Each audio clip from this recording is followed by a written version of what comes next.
தேவனுடைய பரிசுத்தமான நாமத்திற்கு ஸ்தோத்திரம் உண்டதாக. தேவனுடைய பெரிய கிருபையினாலே நம்முடைய ஆண்டவர் ரட்சகருமாகிய இயேசு மெஷின் பரிசுத்தமான நாமத்திற்கு ஸ்தோத்திரம் உண்டதாக. நம்முடைய தேவன் கடந்த 6 மாதங்கள் நம்மளை கிருபையாய் பாதுகாத்து இந்த புதிய வருடத்தில் இந்த 7ஆம் மாதத்தில் முதலாவது வெள்ளிக்கிழமை இந்த நாளிலே உபவாச நாளிலே அவரை துதிக்க ஸ்தோத்திரிக்க தேவன் நமக்கு கொடுத்த பெரிய கிருபைகளுக்காக ஸ்தோத்திரம் உண்டாதாக. இப்போதும் கூட நான் வேக திறந்து ஒரு வசனம் வாசிப்போம். சங்கீதத்தின் புஸ்தகம் 105வது சங்கீதம் 8வது வசனத்தை நான் வாசிப்போம்.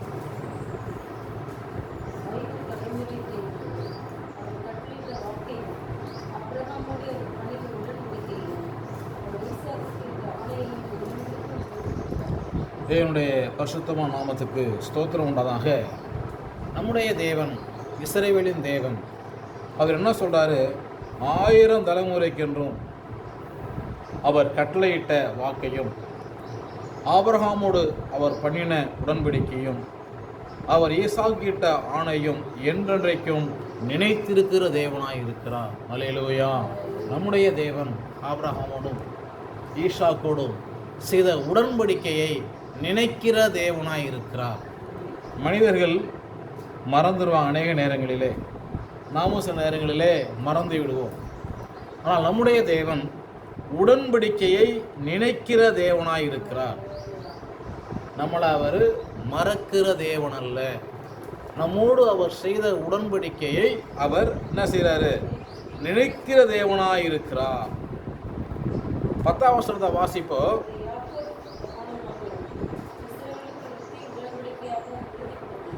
அவர் யாக்கோப்புக்கு பிரமாணமாகவும் இஸ்ரவேலுக்கு நித்திய உடன்படிக்கையாகவும் உறுதிப்படுத்தி ஒரு உடன்படிக்கையை தேவன் நமக்கு உறுதிப்படுத்துகிறார். அந்த பூமியில் சும்மா பெரிய உடன்படிக்கை. இந்த பூமியில் அவனுக்கு என்ன செய்கிறாரு? ஒரு உடன்படிக்கையை உறுதிப்படுத்துகிறார். அது சாதாரண உடன்படிக்கை கிடையாது. ஒரு என்ன உடன்படிக்கையை உறுதிப்படுத்துகிறாரு. அந்த உடன்படிக்கைக்கு எதிராக யாரு செயல்பட்டாலும் தேவன் அவர்களை அழிப்பார். இதே சங்கீதத்தில் வாசிப்போம். 105ஆம் சங்கீதம் 14-15 வசனங்களை வாசிப்போம். அவர்களை ஒடுக்கும்படி ஒருவருக்கும் இடங்கூடாமல். நம்மளை ஒடுக்கணும்னு யாராவது நினைச்சா அவன் அழிஞ்சு போயிடுவான். இதை சொல்லுது. நம்மளை ஒடுக்கணும்னு யாரும் ஆசைப்பட்டா அவங்க அழிஞ்சு போயிடுவாங்க. ஒருவர் நம்மளை ஒடுக்க முடியாது. ராஜாக்கள் அதிகாரிகளை ராஜாக்களை தள்ளி அவர் ராஜாக்களை ஏற்படுத்துகிற தேவனாக இருக்கிறார். அடுத்தபடியாக 15ஆம் வசனத்தில் வாசிக்கிறப்ப, நான் அபிஷேகம் பண்ணினவரை நீங்கள் தொடாமலும். தேவனால் நான் அபிஷேகம் பண்ணப்பட்டிருக்கிறோம். நம்மளை யாரும் தொட முடியாது. தொட்டவன் கெட்டான். நம்மளை தொட்டவன் அவனுக்கு கெடுதி உடனே ஸ்டார்ட் ஆகிடும். நாம் அவருடைய பிள்ளைகளாக இருக்கிறபடினாலே, தீர்க்கதரிசியாக இருக்கிறபடினாலே நம்ம என்ன செய்ய முடியாது? ஒருவரும் தீங்கு செய்ய முடியாது. நமக்கு அவர் உடன்படிக்கை செய்திருக்கிறார், வாக்குத்தத்தம் செய்திருக்கிறார். அந்த வாக்குத்தத்தத்தை நாம் உறுதிப்படுத்திக் கொள்ள வேண்டும். அநேக நேரங்களிலே அநேக போராட்டங்கள், தொந்தரவுகள், இப்படி பல காரியங்கள் நமக்கு எதிராக வர்றப்ப நம்ம சோர்ந்து போகாமல் என்ன செய்யணும்? உடன்படிக்கையை உறுதிப்படுத்தணும். அவர் நம்மோடு செய்த உடன்படிக்கையை நம்ம என்ன பண்ணக்கூடாது? விட்டுறக்கூடாது. நம்ம என்ன செய்யணும்? உடன்படிக்கையை உறுதிப்படுத்தணும். இப்போ ஆபிரகாமுக்கும் ஈசாக்குக்கும் யாக்கோப்புக்கும் தேவன் கொடுத்த ஒரு உடன்படிக்கை இன்றைக்கு புதிய ஏற்பாட்டில் அவருடைய குமாரனாகிய மெசியா நமக்கு உடன்படிக்கை செய்திருக்கிறார். வேதம் சொல்லுது. மத்தேயு சுவிசேஷம் 1ஆம் அதிகாரம் 1வது வசனம் சொல்லுது, ஆபிரகாமின் குமாரனான தாவீதின் குமாரனான யாசுவா மெசியாவின் வம்சம். இது வந்து ஒரு வம்சம். இந்த வம்சத்தில் தேவன் நம்மளை இணைத்திருக்கிறார். இந்த வம்சத்துக்குன்னு ஒரு உடன்படிக்கையை அவர் கொடுத்திருக்கிறார். அந்த உடன்படிக்கை தான் 1 யோவானின் புஸ்தகம் 2ஆம் அதிகாரம் 24-25 வசனங்களை வாசிப்போம். 1 யோவான் 1 யோவான் 24-25, 1 யோவான் 2ஆம் அதிகாரம் ஆகையால் ஆதி முதல் நீங்கள் கேள்விப்பட்டது உங்களில் நிலைத்திருக்க கடவது. கேள்விப்பட்டு நிலைத்திருந்தால் நாம் எல்லாரும் குமாரனிலும் பிதாவிலும் நிலைத்திருக்க வேண்டும். நித்திய ஜீவன் அளிப்பேன் என்பதே அவனும் செய்த வாக்குத்தத்தம். அல்லேலூயா. நம்முடைய தேவன் நமக்கு நித்திய ஜீவனை கொடுத்திருக்கிறார். முடிவில்லாத வாழ்வு, அழிவில்லாத ஒரு வாழ்க்கை. இது எதை உடன்படிக்கை? ஆதி முதல் ஆபிரகாம், ஈசாக்கு, யாக்கோப்பு, அது என்பதாக ஆதாம், இவரோடு செய்த உடன்படிக்கையை நம்ம என்ன செய்கிறாரு? உறுதிப்படுத்துகிறாரு. அது எதன் மூலமாக என்று சொன்னால், நீங்களும் குமாரிலும் பிதாவிலும் நிலைத்திருப்பீர்கள். நம்ம பிதாவையும் குமாரனையும் என்ன செய்யணும்? அதில் நிலைச்சிருக்கணும். பிதாவுடைய நாமம் என்ன? யா. குமாரன் நாமம் என்ன? சுவா. யா சுவா. 2 பேரும் ஒன்றா இருக்கிறாங்க. பிதாவும் குமாரனும் ஒன்றா இருக்கிறாங்க. அதில் நம்ம அதில் உறுதியாக இருக்கணும். நம்ம என்ன இருக்கணும்? அதில் உறுதியாக இருக்கணும். ஆனால் அப்படினால உறுதியாக இருக்கிறப்ப நமக்கு என்ன செய்கிறாரு? நித்திய ஜீவனை தேவன் நமக்கு வாக்குத்தத்தம் செய்திருக்கிறார். நித்திய ஜீவன், அழிவில்லாத ஒரு ஜீவனை, அழிவில்லாத அவருடைய ஜீவனை நமக்கு கொடுத்திருக்கிறார். அல்லேலூயா. இப்போ நம்முடைய ஐக்கியம்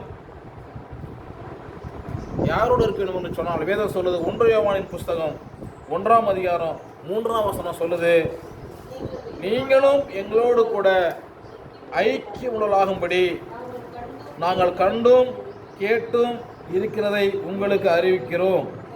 எங்களுடைய ஐக்கியம் பிதாவோடும் அவர் குமாரனாகிய யாசுவா மெசியாவோடு இருக்கிறது. அல்லேலூயா. நம்முடைய ஐக்கியம் தேவனோடும் அவருடைய குமாரனோடும், அடுத்து அவருடைய பிள்ளைகளோடு கூடிய ஒரு ஐக்கியம். இந்த ஐக்கியத்தை நம்ம என்ன செய்யணும்?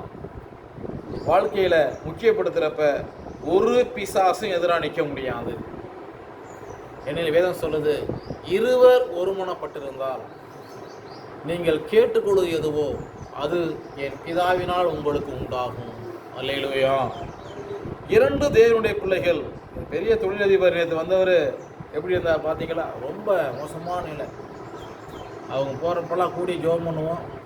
ஒரு 6-7 பேர் ஜோம் பண்ணுவோம். அன்றைய எங்களுக்கு பஸ் சார்ஜ் வந்து அங்கேருந்து வீட்டுக்கு போகிறதுக்கு 5 ரூபா தான். போக 5 வர 5. 6-7 பேர்த்துக்கு தலைக்கு 100 ரூபா கொடுத்தவங்க போகிற அந்த நாட்களில். அவர் வீட்டில் சாப்பாடு, தலைக்கு 100 ரூபா கொடுத்தவங்க போவார். கூடி ஜோம் பண்ணுவோம், அவ்வளோதான். இன்னைக்கு என்ன செஞ்சிட்டாரு?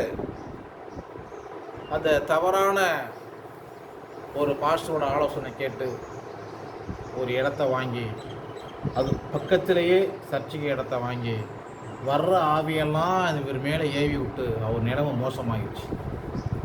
நல்லா கஷ்டப்படுறாரு. நான் வந்து அந்த பழசை மறக்கலை. ஒரு 25 வருஷத்துக்கு முன்னாடி நாங்கள்லாம் எப்படி இருந்தோம் அப்படி யோசனை பண்ணி நம்ம அதை, அவருக்கு வந்து என்னது, பாத்ரூம் வந்து நல்லா பெரிய அளவில் வாழ்ந்தவரா, பாத்ரூம் வந்து அவர் செட் ஆகலை. இங்கே நான் இங்கே வந்து இருக்கிறேன், ஏன்னா அவ்வளவு கடன், தலைமறைவாருக்கு தான் இங்கே வந்தார். நான் வந்து இருக்கிறேன், சரி இப்போ போகிறேன், எனக்கு பாத்ரூம் செட் ஆகலை அப்படின்னு சொல்லி என்ன செஞ்சார், நேற்று போயிட்டார். நான் வாரண்ட்டு தான் போயிருக்காரு. நம்ம தொடர்ந்து நான் சத்தியத்தை சொல்லி அவருக்கா நீங்கள் ஜோம் பண்ணுங்க, என்ன பண்ணிடலாம், மீண்டும் வெளியே வந்தலாம் சொல்லியிருக்கிறேன். அப்போ நம்முடைய செபம் என்ன செய்யும்? நிச்சயமாக நல்ல முன்னேற்றத்தை கொடுக்கும். வேதம் சொல்லுது, சங்கீதத்தின் புஸ்தகம் 65வது சங்கீதம் 2வது வசனத்தை நம்ம வாசிப்போம்.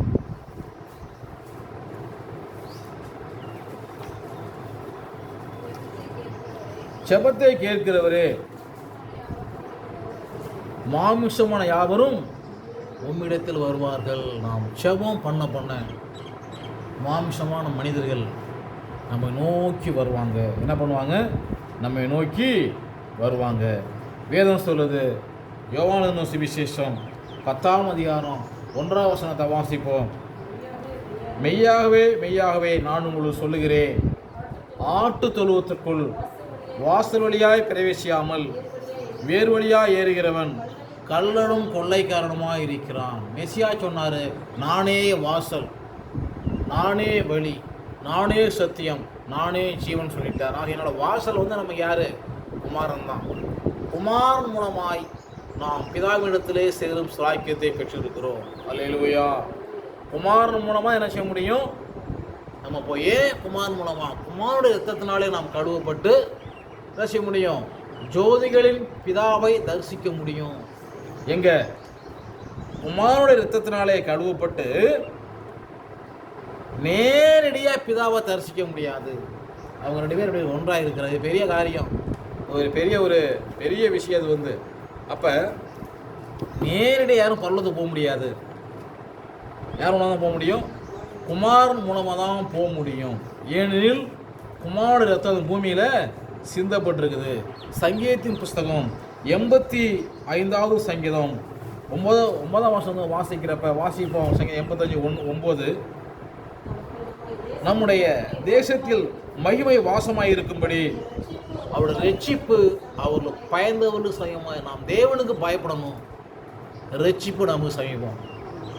நீதிமொழியின் புஸ்தகம் 22ஆம் அதிகாரம் 16ஆம் வருஷம் நம்ம வாசிப்போம். நீதிமொழி 22:11 சுத்த இருதயத்தை இதனுடைய உதடுகள் இனிமையானவைகள். ராஜா அவனுக்கு சிநேகிதம். நம்முடைய வாழ்க்கையில் நம்ம சுத்த இருதயத்தோடு இருப்போம் என்று சொன்னால் ராஜா. எந்த ராஜா தெரியுமா? மத்தேயுவில் சொல்லப்பட்டிருக்கு, யூதருக்கு ராஜாவாய் பிறந்திருக்கிறவர் எங்கே? அந்த ராஜா நம்ம சிநேகிதனாய் இருப்பார். அல்லேலூயா. நம்ம சுத்த இருதயத்தை விரும்புகிறப்ப யூதருக்கு ராஜாவாய் பிறந்திருக்கிறவர் நமக்கு சிநேகிதனாய் இருப்பார். அவரு சிநேகிதனாக இருக்கிறப்ப இந்த உலகத்தில் எந்த சக்தியும் நம்மளை மேற்கொள்ள முடியாது. நம்ம என்ன செய்யணும்? சுத்த இருதயத்தோடு இருக்கணும். இப்போ சங்கீதம் 85 10வது வசனம் சொல்லுது, கிருபையும் சத்தியமும் ஒன்றை ஒன்று சந்திக்கும், நீதியும் ஒன்றை ஒன்று. கிருபை சத்தியம் அது மெசியா மூலமாக, நீதி பிதா.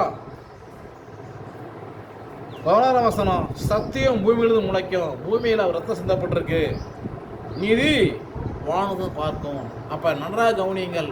இந்த பூமியில் உணவு படிக்கிட்டு நான் வானத்திலும் ஏறெடுக்க போகிறப்ப நம்ம யாரோட பேரில் வர்றோம்? சுய நீதியில் கிடையாது. குமாரோட ரத்தத்தினால நம்ம பிதாவை நோக்கி வேண்டிக் கொள்ளுகிறோம். ஆனபடினால அவர் என்ன செய்கிறாரு? வானத்திலிருந்து தாழ பார்த்து என்ன செய்கிறாரு? 12ஆம் வசனம் சொல்லுது, யாசுவா நன்மையானதை தருவார், நம்முடைய தேசமும் தன் பலனை கொடுக்கும். நம்முடைய தேவன் நமக்கு நன்மை செய்கிற தேவனாய் இருக்கிறார். 11ஆம் வசனம் சொல்லுது, நீதி அவருக்கு முன்னாக சென்று அவருடைய அடிச்சுடன் வழியில் நம்ம இருப்போம். நீதி, நம்ம நீதி ஒன்றும் கிடையாது. தேவனுடைய நீதி என்ன செய்யும்? நமக்கு முன்னும் பின்னும் நம்மளை பாதுகாக்கும். ஜெபம் பண்ணுவோம். தேவன் நம்மளை ஆசீர்வதிப்பாராக. செபிப்போம். துதிக்கிறேன் எங்கள் தேவனே.